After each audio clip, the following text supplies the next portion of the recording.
Hello सांग मैंने good morning समस्त मो दिल से नमस्कार। आपण मैंने केमती अच्छा भल अच्छा ना आशा कर बहुत भलि थे। मार आशीर्वाद सदा सब आपण मैंने मुझे था। जय माँ मंगला माँ जय माँ सतोषी माँ। आज सतोषी माँ ओषा 15 पाली है। आरटा जाओ सरस्वती पूजा आउ 16 पाली हूँ शेष हो पुणी बची जाइए 4 आर वर्ष कराब सतोषी माँ को ओषा। सतोषी माँ सतरे अच्छा मो माँ मंगला माँ को मुझे भल पाए सतोषी माँ को भी से भल पाए और सम्मान करे। जी सतोषी माँ ओषा करती जी सतोषी माँ महिमा जानते सी ही कहीपर सतोषी माँ कौन। जय माँ सतोषी माँ। मो माँ भी ये बची माँ मंगला माँ ठाकुर पूजा सरला लुगापटा सुखी सारे आज चा पिया डेरी हो गला चा पिया सांग मैंने फूल को देखिए गोटे गीत मन पड़ा फूलर खबर नहीं पवन जाऊची बही ता मनर महुमाछी सांग मैंने आसिकी चा पियाठू खाଇବା भी सैलानी छात पर आसी बुलुची खरा खाऊे भल लगुच। जेहेतु आज शुक्रवार मार ओषा रुटी तो हम कौन आ कौन हम मनटा जमा भी भल ना सांग मैंने हसुवा लोकटा सब बेले दिने दिने मन दुख हो जाए कहीं के जाने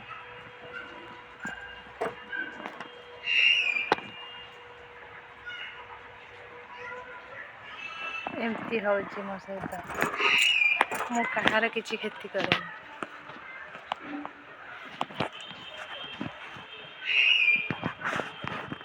कौन करवा मनीष जन्म पाइचे माने टेंशन तो जीवन में तो लगी रही है से केवे भी कम हुए सतोषी माँ मंगला माँ को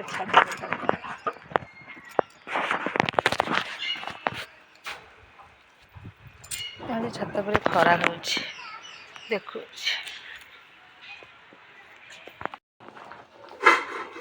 सांग मैंने जेहेतु आज मोर सतोषी मार ओषा साधा तो हम ना नहीं आरथरा करी कौन करी बुट खाली बुट कि बुट आलू पकई कि मन नहीं तरकारी करी हाँ आलू पकई ना कौन आज मटर तरकारी जहाँ एथर मटरटा फिटी जाइए भारी भल लगे मटर को मुझे कौन कर अदा कंचा लंका लुण हलदी पकईकि मटर को टी तेल पकईकि सीटी मार देली जीरा देकी छुंक मारदेली करी मसला मिठुना सब पकई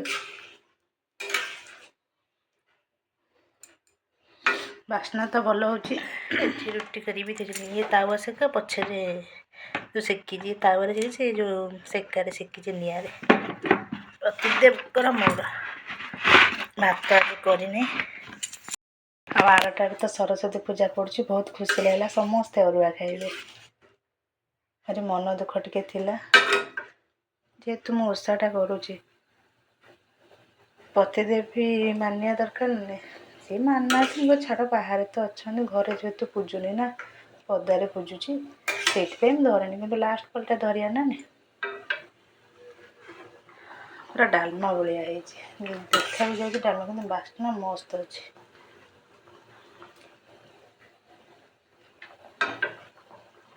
पुणी देखा खाइला बेले मैंने आसतु खाइबे मोर जेहेतु आज ओषा ओषा कौन आपण मान सहित सेयार करी कौन देखुची पिला पदारे खाऊँ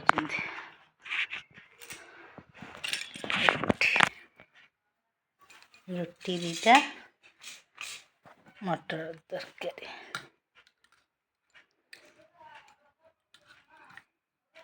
पूरा बांफ बाहर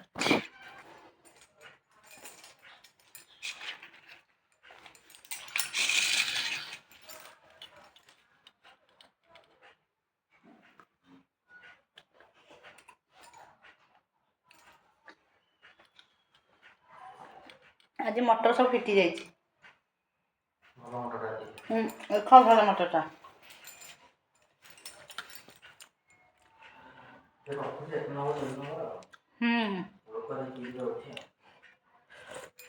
ଆଜି ପୁଣି ଡେରି କରି ବତୁରେଇଛି 8ଟା ବେଳେ 9ଟା ବେଳେ।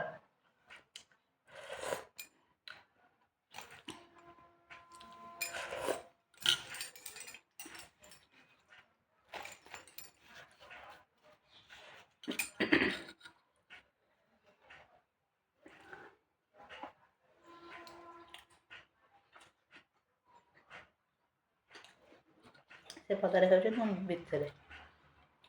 ଆରଟା ଭଲ, ସରସ୍ୱତୀ ପୂଜା ପୁରା ସମସ୍ତେ ଅରୁଆ।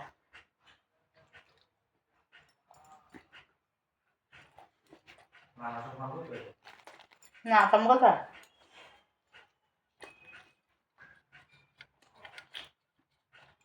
ଶୀତ ଦିନେ ଟିକେ ଗରମ ଗରମ ତରକାରୀ ଖାଇବା ଭଲ ଲାଗେ।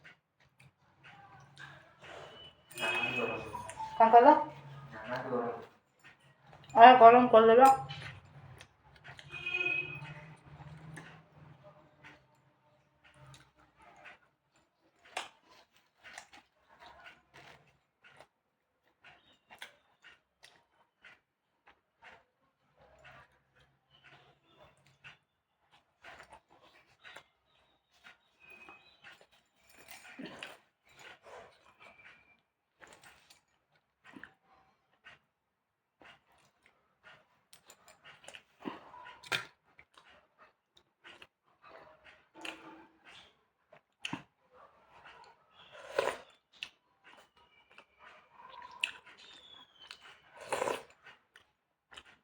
ଖାଇକି ପଳେଇ ଗଲେ। ଇଏ ଗୋଟେ ମୋର ଷ୍ଟାଣ୍ଡ ହେଇଗଲା। ଖରା ପଡ଼ୁଛି, ଭାରି ଭଲ ଲାଗୁଛି। ମୁଁ ବସୁଛି, ଏମିତି ଶୋଇପଡ଼ୁଛି। ଆଉ ଇଏ ଥିଲା ମୋର ଆଜିର ବ୍ଲଗ୍, ଛୋଟ ମୋଟ ବ୍ଲଗ୍। ଯଦି ଭିଡ଼ିଓରେ କିଛି ଭୁଲ ଥାଏ କମେଣ୍ଟ ମାଧ୍ୟମରେ କହିବେ, ମୁଁ ନିଜକୁ ସୁଧାରିବି। ଆପଣମାନେ ଖାଇସାରିଲେ, ମୁଁ ଆଶା କରୁଛି ଆପଣମାନେ ଖାଇସାରିବେଣି। ମୁଁ ବି ଖାଇସାରିଲିଣି। ଯେହେତୁ ଆଜି ଓଷାରେ ଯାକ ଭାତ କାହିଁକିନା ଯେହେତୁ ଅରୁଆ ଖାଇଲାଠୁ ଦେହ ଖରାପ ହେଉଛି, ସେଥିପାଇଁକି ମୁଁ ଅରୁଆ ଖାଉନି। ଆଉ ମାନେ ଖାଇଥିଲି ନା, କେବେ ଖାଇଥିଲି? ବୁଧବାରେ ଖାଇଥିଲି। ସେଥିପାଇଁକି ଆଜି ରୁଟି ଖାଇଲି। ଯଦି ବୁଧବାର ନ ଖାଇଥାନ୍ତି ଅରୁଆ ଭାତ ରାନ୍ଧିଥାନ୍ତି, ସେଥିପାଇଁ ଅରୁଆ ଭାତ ଖାଉନି। ଆଶା କରୁଛି ଆପଣମାନେ ମୋ ଭିଡ଼ିଓ ଦେଖୁଥିବେ, ଆପଣ ଭଲ ପାଇବେ। ଏମିତି ଆମ ଉପରେ ଥାଉ। ଆଜିର ବ୍ଲଗ୍ଟାକୁ ମୁଁ ଏଇଠି ଏଣ୍ଡ କରୁଛି। ରହିଲି। ଜୟ ମା ମଙ୍ଗଳା ମା, ଟାଟା। ପୁଣି ଦେଖା ହେବା କାଲି ଏକା ନୂଆ ଫ୍ରେଶ୍ ବାଲା ବ୍ଲଗ୍କୁ।